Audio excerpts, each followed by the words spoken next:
All right, so there's another Apple event coming, but should you wait to make a purchase, or is the iPad Air still the best option, even with the next iPad Pros on the horizon?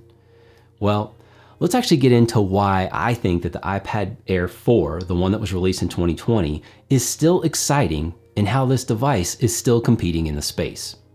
I've got wings, so let's fly into this one. What is going on, you beautiful humans? Welcome back to the channel, and I hope that you're all well and you've continued to keep rocking those faces. Now today, what I would actually like to do is touch base on a few of the rumors about the latest iPad Pros, but I do really want to spend the lion's share of our time together discussing the importance and the relevance of the iPad Air 4. Now, of course, as some of us are aware, maybe all of us, Apple is set to release a new line of iPad Pros, and of course, there are some options out there that we need to really discuss that are coming in the very near future. Now, of course, with the rumored, the rumored chassis to be able to house that A14X chipset, this is more in line based on some benchmarks and just some rumors that this is really just a Bend M1 chip. And of course, as we know what these things can do, because if you've been around the channel, you know what I've done with the M1 chips.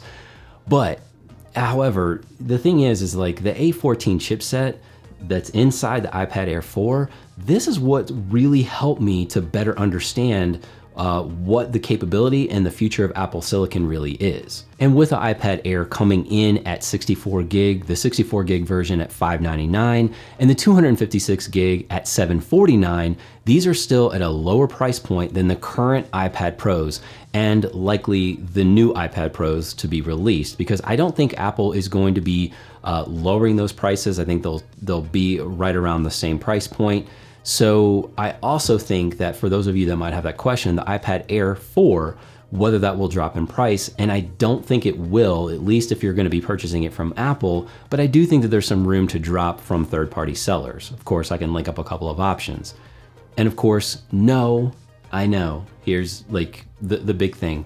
The iPad Air 4 doesn't have the 120 Hertz refresh rate, but it actually does have a really beautiful true tone display with an anti-reflective coating and that wider color gamut DCPI-3, which honestly, I think it's still stunning. Now, of course, I am not sure about the rumored iPad Pro models, whether all of them, when we say all, because there's a rumored maybe the mini may also be a Pro version, but will they all have mini LEDs? And there are some leaks that are actually pointing to this only being available on the 12.9 inch, but that obviously would likely still start at $999 US. However, this could potentially, as I would assume, give it an edge as far as that display is concerned with the other Pros that are coming out. But this is something that we'll have to kind of wait on as far as what the refresh rate looks like, the mini LED. I'm sure it's going to be stunning. It's going to continue to have even more of a wider color gamut. But let's actually wait, and obviously if this is something that is important to you, then I think it's a good reason to wait. But for those that are interested in a very capable iPad right now, let's actually talk about the workflow, and I'll even share my workflow with you. Now, of course, this doesn't have to always be the creator workflow, because honestly, I think we're all creators. But this can actually be a similar setup to what you might have, but I will share several videos on what I've actually done. Podcasting certainly it is capable on this device, both with and without an audio interface. I mentioned the audio interface if you have multiple hosts or guests and need more inputs. Of course, it is a fantastic video editing machine, and by being able to edit 4K footage in LumaFusion, and I think LumaFusion is literally the best iPad version, or at least iPad OS video editing suite, I do think that it is very capable. I highly recommend it. I really do love, however, the convenience of editing with Photoshop and of course Lightroom, and I know that this is not the full suite of what Creative Cloud or Lightroom and Photoshop is on a desktop or laptop, but honestly, it's it's plenty for my needs. And of course, you certainly don't have to be a creator, as I said, really, because I do think at heart we are all creators to get the full benefit of iPad OS or really any of the tools that we're using, because it is very capable of typing up notes, which I do quite a bit of in my review videos to keep up with all that data that I organize, pulling out the pencil here. It is my favorite device as far as that's concerned, and it is also my favorite device to be able to answer emails on. Although the emails are piling up, please just share your thoughts, hit me up on Twitter or YouTube. That is really the best place to find me. And it is also very capable of being a gaming device. And I do think that Apple really does want to compete in this space. Whether you agree or not, that's totally fine. Comment section, let's have it out. Now, of course, using it as a companion to your Mac to get that additional display through Sidecar, that's a pretty cool feature. But let's say that you don't have a Mac or another computer, and so on the flip side of it, maybe you have an old monitor laying around or something like that, which I can link up some hub options, but definitely look at the connections of your monitor. But being able to connect your iPad to an external monitor to give you more of that immersive workflow. So that is a possibility, and it would even be better if Apple were, again, I mentioned it in another video, please allow us to adjust the display settings and the aspect ratio because we know the chipsets are capable of it.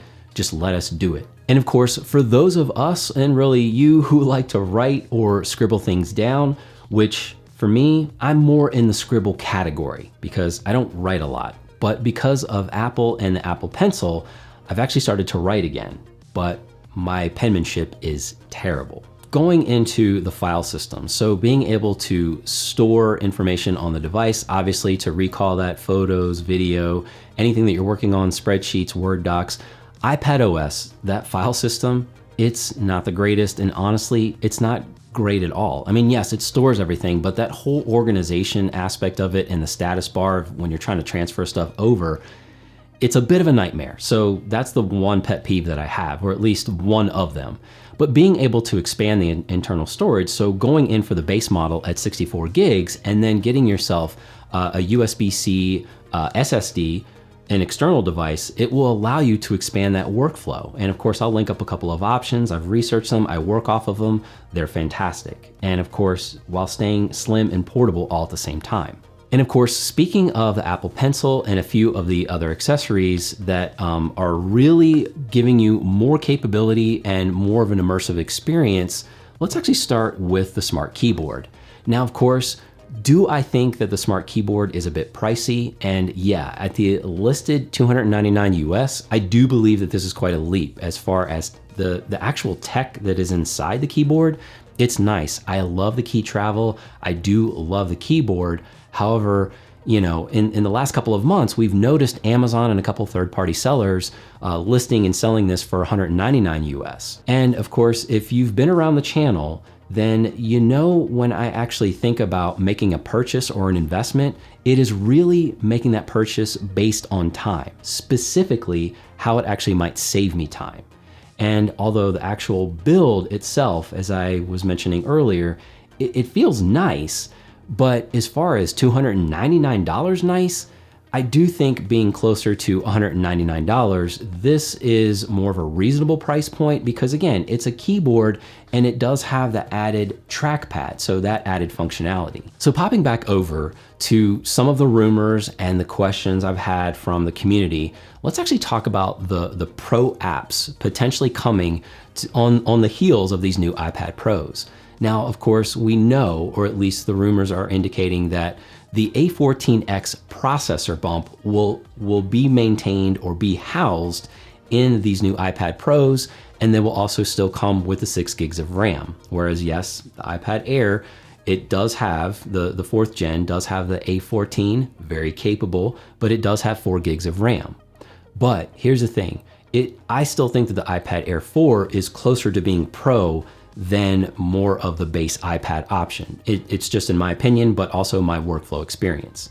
But as far as anything to do with Final Cut Pro and it hanging out on the iPad, which could also include Logic Pro, it seems that Apple has recently updated this interesting trademark in Europe with the nice classification of 42. And if you dig deeper into that classification, it appears that it is related to SaaS, or software as a service, which is a potential subscription model. Hope not. But the bigger question is that would this be possible or even worth it to scale? This isn't as simple as like rewriting some of the program language, but rather literally jumping out of the sandbox of AppKit and Xcode as just a beginning. And I can't even imagine what that undertaking would look like. I know we're talking about Apple here, but it would be a massive undertaking in development.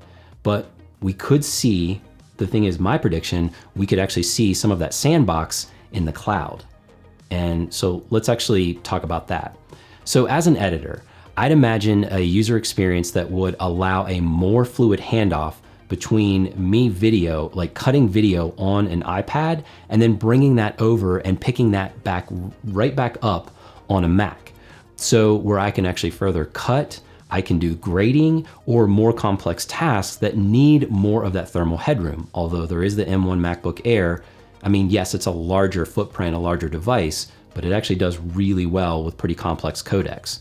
But as the best way that I can explain this, it's kind of like cloud gaming on a device that, on your device, where your GPU or your CPU cannot keep up with the demands of the actual game itself. So then what happens is that it defers that heavy lifting to a virtual system that'll actually make that experience as if you might have a custom built PC right next to you. But honestly, thinking about all of the pro apps, Final Cut Pro being on iPad, maybe even the subscription, you know, hopefully it really was just kind of a lucid dream that I actually had the last several nights. But let's just hope that the subscription model doesn't really come to fruition. Although having the pro level apps on these tablets, it would be a blessing, but it also would be a curse at the same time.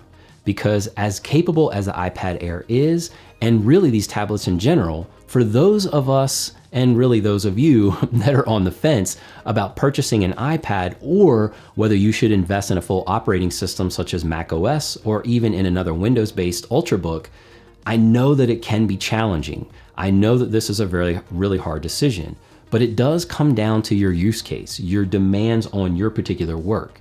As far as having this as a companion to a computer, and even the MacBook Air as an example, as it may seem redundant, and maybe your budget would allow it, I still think if you had both, I have a pretty good feeling that you could still find quite a few use cases for this particular iPad. iPad OS, I mean, it is continuing to improve and scale for my particular needs, and I run an entire company on this thing. Now, I am certainly intrigued and may in fact just bring one of these iPad Pros here on the channel when they are launched, get a little bit of review and comparison.